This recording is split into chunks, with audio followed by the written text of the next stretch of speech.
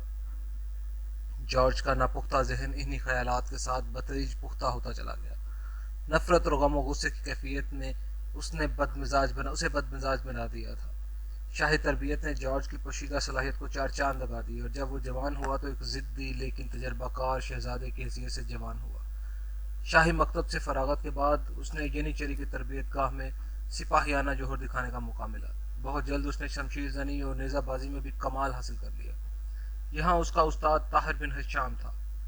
ینیچری کی تربیت گاہ، جو فی الحقیقت عیسائی قیدیوں کو مسلمان کرنے اور تربیت دینے کے لیے قائم کی گئی تھی، جارج کا ذہن نہ بدل سکی۔ جارج نے سلطان کے کہنے پر زہرہ اپنا مذہب تو تبدیل کر لیا، لیکن دل میں وہ عیسائی تھا۔ ابو جعفر اور مارتھا نے بھی جارج کو ظاہری طور پر مذہب بدلنے کا مشورہ دیا۔ جارج نے مذہب تبدیل کر کے اسلام قبول کیا تو سلطان مراد خان بہت خوش ہوئے۔ سلطان نے جارج کا اسلامی نام سکندر بیگ رکھا اور جارج کو اپنا منہ بولا بیٹا بنا لیا۔ سلطان کو معلوم نہ تھا کہ اس نے ایک سانپ کو اپنی آستین میں دودھ پلا پلا کر پالا ہے، ایک ایسا سانپ جس کی پشت ابو جعفر جیسا زہریلا ناگ اور مارتھا جیسی بھیانک ناگن تھی۔ یہ 1443 کا آغاز تھا، بہار کا موسم تھا اور تخت نشینی کا سالانہ تہوار جاری تھا۔ آج سکندر بیگ کو پہلی مرتبہ دندان شکست ہوئی تھی، جس کی وجہ سے مارتھا کی بیٹی مارسی بہت خوش تھی، لیکن مارتھا اور ابو جعفر سکندر کی شکست کی وجہ سے خاصے ملول تھے۔ خود سلطان کو بھی سکندر کے ہار جانے کا افسوس تھا، لیکن سلطان نے اس کے مقابلے کا تہوار کا کھیل سمجھ کر نظر انداز کر دیا تھا۔ سلطان نے کھیل تماشا ختم ہونے کے بعد رات کے وقت سکندر بیگ کو محل میں طلب کیا اور اس کے بائیں بازو پر لگے گھاؤ کی بابت پوچھا۔ سکندر ابھی تک اپنی شکست کے اثر سے نکل نہیں پایا تھا۔ سلطان نے سکندر کو رنجور دیکھا تو کہا، سکندر بیگ، ہم تمہاری بہادری و طاقت کے قائل ہیں، تمہیں ملول اور پریشان ہونے کی چندہ ضرورت نہیں۔ ہم نے فیصلہ کیا ہے کہ تمہیں مغربی سرحدات کی جاگیر کا والی مقرر کر دیا جائے۔ اب وقت آ گیا ہے کہ تمہیں حکمرانی کی ذمہ داری سونپی جائے۔ ہم تمہاری تعلیم و تربیت سے مطمئن ہیں اور تمہیں اپنا فرزند سمجھتے ہیں۔ تمہاری شکست کے دکھ کو دور کرنے کا یہی طریقہ ہمیں سوجھا ہے۔ سلطان کا فیصلہ سن کر سکندر بیگ کی تمام حصے بیدار ہو گئیں۔ اسے یکلخت اپنی شکست کا دکھ بھول گیا اور اسے اچانک اپنی منزل انتقام نزدیک دکھائی دینے لگی۔ سکندر نے کمر تک جھک کر سلطانی فیصلے کو قبول کیا اور مسکرانے کی کوشش کرتے ہوئے کہا، سلطان معظم، ایک یرغمال شہزادے کو آپ نے اپنا بیٹا بنا کر اور پھر اعلیٰ تربیت دے کر جو عزت بخشی، اس کا بدلہ میں کبھی نہیں چکا سکتا۔ آپ کے احسانات کے عوض میں صرف وعدہ کر سکتا ہوں کہ سلطان معظم کی ہر خدمت دل و جان سے بجا لاؤں گا۔ سلطان سکندر کی بات سن کر پدرانہ انداز میں مسکرایا اور کہا، ہمیں تم پر پورا بھروسہ ہے سکندر، تم کل ہی مغربی سرحدات کی جانب روانہ ہونے کی تیاری کرو۔ سرحدات کی جاگیر کے موجودہ والی کے پاس ہمارا شاہی حکم نامہ اپنے ہمراہ لیتے جانا۔ آج سے تم ہماری سلطنت کے ایک بڑے جاگیردار ہو اور ہمیں پوری امید ہے کہ تم اس فرض کو بخوبی نبھاؤ گے۔ اور پھر تہوار سے تیسرے روز سکندر اپنے محافظ دستے سمیت مغربی سرحدات کی جانب روانہ ہو رہا تھا۔ جانے سے پہلے سکندر نے مارتھا کو پوری طرح مجبور کیا کہ وہ مارسی کو اس کے ساتھ بیاہ کر روانہ کر دے۔ مارتھا بھی یہی چاہتی تھی، لیکن مارسی نے صاف انکار کر دیا۔ سکندر نے مزید زور دیا تو مارسی نے ایک عجیب چال چلی اور اعلان کہہ دیا کہ وہ ایک مسلمان کے ساتھ شادی نہیں کر سکتی۔ اس نے بھی کہا کہ اگر سکندر اعلان پھر سے عیسائی ہو جائے تو وہ یہ شادی کرنے کے لیے تیار ہے۔ مارسی کا یہ فیصلہ سن کر سکندر، ابو جعفر اور مارتھا چھٹپٹا گئے۔ اب مارتھا کے پاس اس کے سوا کوئی چارہ نہ تھا کہ وہ مارسی کو اصل حقیقت سے آگاہ کر دیتی۔ مارسی بھی آخر زمانہ شاہناز مارتھا کی بیٹی تھی۔ اس نے ترک کی چال چلی اور اپنی ماں سے اصل حقیقت اگلوا لی۔ مارتھا مارسی کو الگ کمرے میں لے گئی اور سچ بتایا کہ سکندر بیگ در حقیقت مسلمان نہیں ہے، بلکہ اس نے اپنا اور اپنے بھائیوں کا انتقام لینے کے لیے اسلام قبول کرنے کا ڈرامہ کیا ہے۔ مارتھا کی بات سن کر مارسی کی آنکھیں پھٹی کی پھٹی رہ گئیں۔ اس کے دل کی دھڑکن تیز ہو گئی اور اسے یکلخت یہ احساس ہوا کہ وہ بہت بڑے راز سے واقف ہو گئی ہے۔ اس نے سنسنی زدہ لہجے میں ماں کو مزید کریدنے کی کوشش کرتے ہوئے کہا، ماں آج مجھے سچ یہ بھی بتا دو کہ یہ شخص ابو جعفر فی الحقیقت کون ہے، کیونکہ یہ شخص اوپر سے کچھ نظر آتا ہے اور حقیقت میں وہ نہیں۔ مارسی کی بات سن کر مارتھا لرز گئی۔ وہ تو سکندر کا راز بھی فاش نہ کرنا چاہتی تھی، مجبوراً اسے کرنا پڑا، لیکن ابو جعفر جیسے خطرناک جاسوس کے چہرے سے وہ کیسے نقاب اٹھا سکتی تھی؟ اس کا رنگ زرد ہو گیا، لیکن اس نے اپنے آپ کو سنبھالنے کی کوشش کرتے ہوئے مارسی سے کہا بیٹی یہ وقت اس بات کا نہیں، تم نے شرط رکھی تھی کہ تم ایک عیسائی سے ہی شادی کرو گی، چنانچہ میں نے تمہیں سکندر یا بیگ کی حقیقت بتا دی، اب تم مزید وقت ضائع مت کرو اور جلدی سے اپنی شادی کی تیاری کرو۔ مارسی کے ذہن میں آندھیاں چل رہی تھی، اسے پہلی بار احساس ہوا تھا کہ اس کی ماں کتنی بڑی سازش میں شامل ہے۔ اس نے اپنی ماں کی آنکھوں میں آنکھیں ڈال دیں اور دلیری سے کہا ٹھیک ہے، جس دن تم مجھے یہ بتا دو گی کہ یہ مکار شخص ابو جعفر فی الحقیقت کون ہے، میں اس دن سکندر سے شادی کے لیے تیار ہو جاؤں گی۔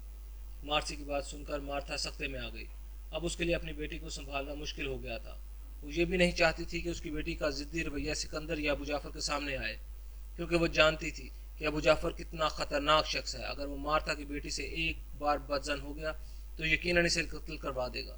مارتھا کے لیے ہر طرح کا فیصلہ مشکل ہو چکا تھا، وہ سر جھکائے کچھ دیر سوچتی رہی اور پھر بالآخر چپکے سے باہر نکل گئی۔ باہر سکندر اور جعفر اس کے منتظر تھے۔ مارتھا ڈھیلے قدموں سے چلتی ہوئی اس کے پاس آئی اور اپنے لب و لہجے کو سنبھالتے ہوئے کہا سکندر بیٹا، مارسی شادی کے لیے تیار ہے، لیکن اتنی جلدی میں شادی جیسے کام سے گھبرا رہی ہے، تم اطمینان سے جاؤ، میں بہت جلد مارسی کو لے کر تمہاری جاگیر میں آ جاؤں گی، پھر ہم لوگ وہیں رہیں گے۔ ابو جعفر مارتھا کے چہرے پر بڑی عجیب انداز سے نظر ٹکائے ہوئے تھا۔ اس نے بڑے غور سے مارتھا کی بات سنی اور پھر کسی قدر تفہیمی اور کسی قدر طنزیہ انداز میں سر ہلا دیا۔ مارتھا ابو جعفر کے تیور دیکھ کر من ہی من میں کانپ گئی تھی، یہ خطرناک شخص یقیناً اصل بات کا اندازہ لگا چکا تھا۔ بہرحال مارتھا کی بات سن کر سکندر نے خلاف توقع کسی قسم کے غصے کا اظہار نہ کیا، بلکہ مارتھا سے کہا ٹھیک ہے آنٹی، میں وہاں کے ماحول کو دیکھنے کے بعد جلد ہی آپ لوگوں کو اپنے پاس بلوا لوں گا۔ سکندر کی بات سے کچھ حد تک مارتھا کا خوف دور ہوا، اتنے میں ابو جعفر بھی بول اٹھا ہاں ہاں، اس میں پریشان ہونے والی کون سی بات ہے، مارسی اور سکندر ایک ہی گھر کے بچے تو ہیں، ہم لوگ جب چاہیں ان کی شادی کروا دیں گے، آخر مارسی سکندر کے بغیر جا ہی کہاں سکتی ہے۔ ابو جعفر کا آخری جملہ زومانی تھا، جیسے غالباً سکندر سمجھا نہ سمجھا، البتہ مارتھا ضرور سمجھ چکی تھی۔ خدا خدا کر کے سکندر روانہ ہوا اور مارسی کی جان میں جان آئی۔ رات کو مارسی نے دیکھا کہ اس کی ماں کے بستر پر کروٹیں بدل رہی تھی۔ پھر تقریباً آدھی رات کے قریب مارتھا اپنے بستر سے اٹھی اور بیٹی کے پاس آ گئی۔ وہ حد سے زیادہ بے چین تھی۔ مارسی نے ماں کی حالت دیکھی تو بلا تعمل دریافت کیا امی حضور آپ کس وجہ سے مضطرب ہیں؟ مارسی نے ماں کے بیٹھتے ہی کہا۔ مارتھا نے ایک لمحے ٹھنڈی سانس لی اور انتہائی دھیمے لہجے میں کہا مرسی میں تمہاری وجہ سے پریشان ہوں، تم جانتی ہو سکندر ضدی اور جھگڑالو ہے، تمہارا انکار سے وہ بدک جائے گا، یہ تو غنیمت ہے وہ ابھی تک تمہیں اپنی کنیز کی بیٹی سمجھتا ہے اور جانتا ہے تم اس کے سوا کسی کی نہیں ہو سکتی، خداوند نہ کرے اگر اسے یقین ہو گیا کہ تم اسے نہیں چاہتی تو بہت گڑبڑ ہو جائے گی۔ مارتھا کی بات سن کر مارسی اٹھ کر بیٹھ گئی اور ماں کے کندھے سے سر ٹکا کر بولی ماں تم فکر نہ کرو، کوئی گڑبڑ نہ ہوگی۔ مارتھا اور مارسی دیر تک اس قسم کی باتیں کرتی رہیں اور صبح سے کچھ دیر پہلے دونوں ماں بیٹی کی آنکھ لگ گئی۔ مزید معلومات جاننے کے لیے براہ مہربانی میرے چینل کو سبسکرائب کیجیے، لائک کیجیے تاکہ آنے والی مزید ویڈیوز آپ تک پہنچ سکیں۔ بہت شکریہ۔